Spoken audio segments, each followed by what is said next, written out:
Hi, and welcome to AmalgamNation presents World of Fictioncraft, the Northrend Chronicles. Chapter 5, Unable to Accept Reality. Rendon swept out of the tent, not caring to hear anymore. He was still seething from the sheer audacity she had in retrieving someone she had murdered.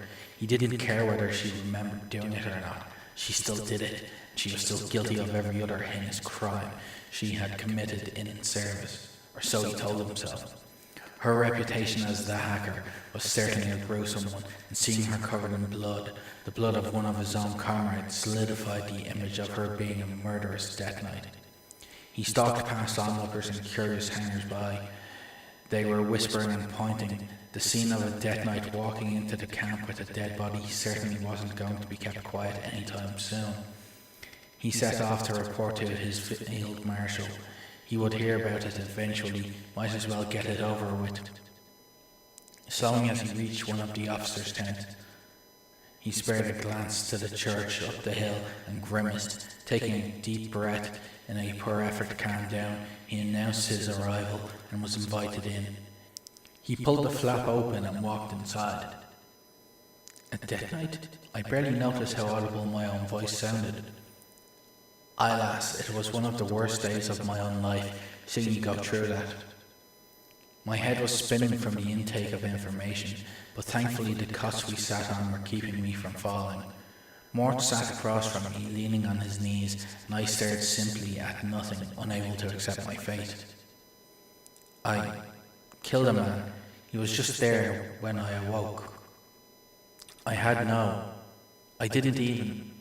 He was just dead. The picture of his blood running down my swords, dripping mercilessly onto the earth, was still vivid. My armour and weapons had still lain beside the man from where I had thrown them from my body when I searched him out earlier this evening. I had ignored them. My only objective to bring a small amount of peace to that poor soldier. Why we were so far from the main battle side fighting, I just don't remember. I had told Mort as much. He just shook his head slightly and patted me awkwardly. We were alone in the tent. The elven man who released me stormed out after my hysteria, and the healers had left to do rounds in other tents. I was a death knight, I was told. I had no real concept of what those two words really meant. Turned against my will in some sadistic ritual. I didn't remember. I had seen my reflection a second time. Talia, the little dwarven woman, had ushered me to a wash basin and helped rinse all the blood and dirt from my hair, wiping my face and pressing clean clothes to me, saying she would be back in a moment. The water didn't lie, even though I hoped it would.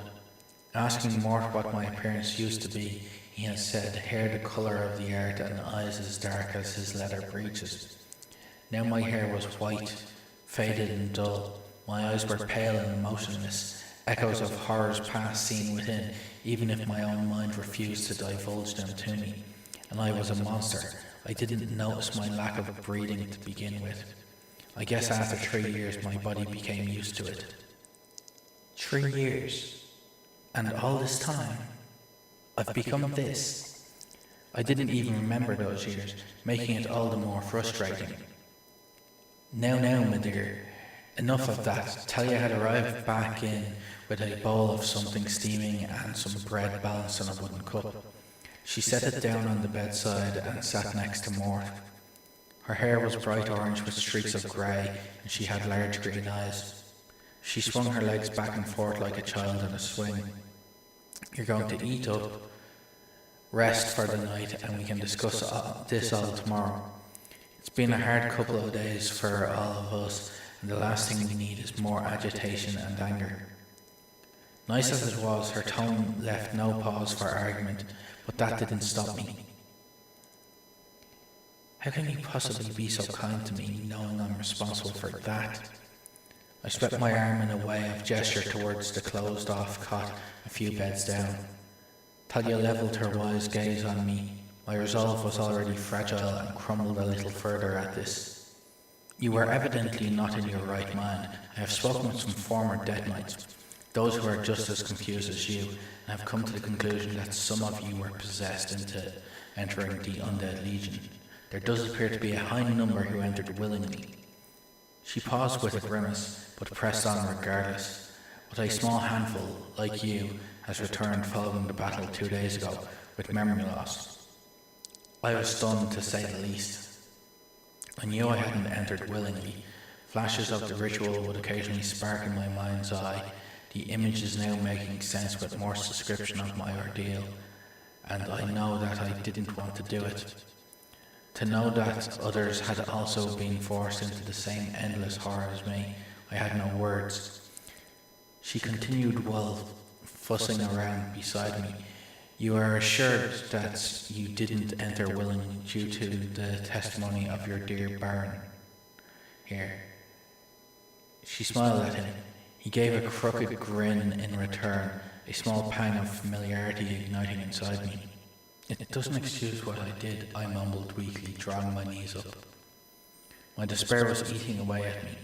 I had no idea what I had done, if anything else beyond one murder, but there was a hollow inside of me, with dark whispers echoing cruel things. Something told me I wouldn't feel such a void within if I was not connected to darkness and cruelty in some way. "Well, that's for you to come to terms with, my dear. I personally won't hold any actions against you while you are under the influence of external forces." She gave a small smile and gestured to the stew, now cooled down. I glanced at it. Even though I hadn't eaten the previous day or two, I still didn't feel hungry. Reasoning won out and suggested I try to eat something, perhaps regain my appetite in the process. Mort made a noise of protest, but I ignored it and was soon dipping in some slightly stale bread. I ate a few spoonfuls, not caring that I had 2 onlookers. It tasted of nothing. My coordination was sloppy and fumbling. I barely managed 4 mouthfuls before my muscles heaved, and I was on my hands and knees retching up all my stomach contents. Talia was beside me, holding my hair and rubbing my back. I choked and finally heaved once more, only for a large black sludge to force its way up my throat onto the 10th floor. I stared at it in horror, not caring that the aftertaste was disgusting. This looked like something from an old swamp, all rotted and coagulated. This had been inside my body. "All right there, little girl, up we get." I was lifted to my feet with Mort's aid and walked away slowly from the pile of ooze and vomit. The food was still whole and intact, as I had just eaten it, now drowning in something utterly disgusting. "Aye, Tal, I'll take her to a spare tent to rest." His voice sounded so far away. "I think we'll bypass the food for now then, lass. I'm sorry, I thought maybe you would be able to." Looking to Talia's sad eyes, it took a moment to realize why she was apologizing. I couldn't eat. I didn't breathe. I hadn't aged according to Mort. Just like last night, looking at the arrow protruding from my chest, the starting revelation hit me with the force of a Kodo stampede. I was neither alive nor dead. I was in limbo, hell, and a nightmare all at once. There was nothing I could do to escape it. 2 days after the battle for Light's Hope Chapel, before dawn. Rindon rubbed his hands across his face, exhaustion starting to set in once more. It was late into the night already, and having just finished giving the report to his field marshal, damn, death might be better off without the beasts, and made way to collapse into his cot. Instead he found Walden perched on it, looking as sombre as a corpse could, head hanging low. Internally sighing, Rindon parked on the opposite cot, the two sitting in amicable silence for a short while. She was so young, just turned 18 springs. The statement broke the quietude as subtly as a cheese wire carves slices. Walden was lost in his own world. The paladin captain has indeed seen a few strange stupors that his friend occasionally fell into, but this seemed deeper and darker than any of the remorseful trances he had witnessed before. Rindon remained quiet, allowing the rogue to vent his thoughts. "Aye, we tried so hard to save her, but that bastard, that monster, what he did. Oh, she just screamed," he choked. "Now she's no longer the innocent young woman I knew." His clasped, bony hands were shaking violently. Do you know, at one point during our search we almost wished her dead? He lifted his broken face and stared at his friend. Rendon didn't know what to say. His own heart broke at seeing someone else crumble right in front of him. The way Walden spoke about the girl, he was almost tempted to wash away this horrid image he had built up of her just being a cold-blooded murderer. The only thing stopping him from doing that was the memory of a blood-soaked corpse laying on clean sheets only a few tenths up the hill. At least if she were dead, we would know she was better off than this hell. He shouted the last word, voice cracking. Walden rarely got angry, preferring a calm, cocky demeanour. And Edmund, he hasn't stopped searching. I don't even know where the poor bugger is to tell him. Who's this Edmund? You mentioned him before. He asked more gentle than intended. It was the first thought not fueled by rage or hate, but genuine curiosity. This young woman's, for a quick calculation, told him that she should be technically 21 springs now. History was certainly getting more and more interesting. Edmund was our mutual friend. He brought her up from the south of the continent to study with the alchemists of the inner city. She's an alchemist. Walden didn't seem bothered by the interrupt. He was just staring at the spot next to Rendon. Aye, and a damn good one. The society was very interested in her, if I recall. She was so fierce, such cheek. If he could smile wholeheartedly, Rendon knew Walden would be doing so. He seemed so proud of this woman. I taught her how to wield a dagger. She was terrible at it. Took me weeks to get her to grip correct, and even then she was sloppy. He paused for a moment, lost in his own recollections. These mood swings were rare for Walden. He didn't often let any emotion get the better of him. She was in love with Edmund. He could see it leagues away. I wasn't even sure she knew, but she was. She was about your age or so when he brought her up. Maybe younger. Cared for her a great deal, that much I do know. Whether he loved her back, I'm unsure. After what happened to her, he went berserk. Would have torn Azeroth in half to find her. Last I knew, he went to the north, following that damned fortress Naxxramas. The fool. Whether it's guilt, love, or something else driving him, I don't know. I just wish I could tell him she was safe, even if cursed. He spat. Then he could at least move on. And you? Walden lifted his head and stared right into Rendon's very soul. She was almost like the daughter I never had. Dan. Rendon drew a sharp breath. I look at her covered in blood, and she's just so tainted. Her eyes are so vacant, lacking that fire in you. She's in there, Dan. I know she is. She's just cursed. Damn it. I just wish I could help her.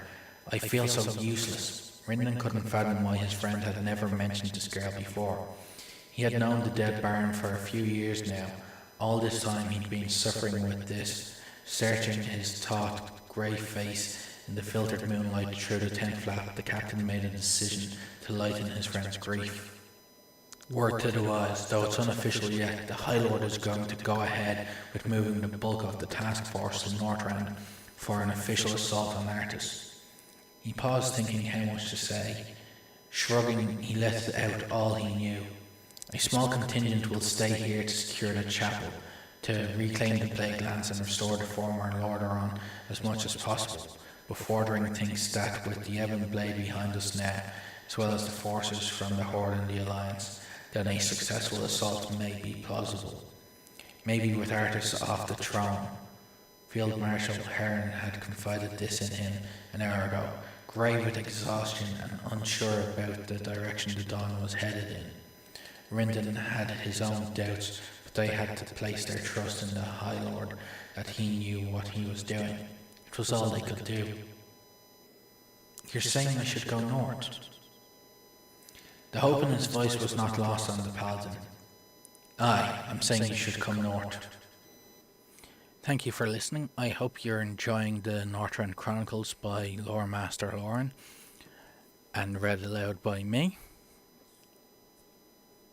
I'm sorry if I'm butchering any of the pronunciations. I'm not very good with words, and I have to redo a lot of this over and over again because I'll missay a word. For example, at the beginning of this, when I was saying welcome to World of Lorecraft, well, there we go. It's not even World of Lorecraft, this is World of Fictioncraft. So that's a prime example. And also, when I said the Northrend Chronicles earlier, I had to redo it because I said the Northrend Chronicles. I'm not even sure what a chronicle is, if it's a real thing or not, but I make these mistakes and I have to keep redoing them, so sometimes I come across as less interested in what I'm reading or what I'm doing. So sorry about that. Now, thank you for listening. I hope you're enjoying them. And as always, remember, play the game and game to play.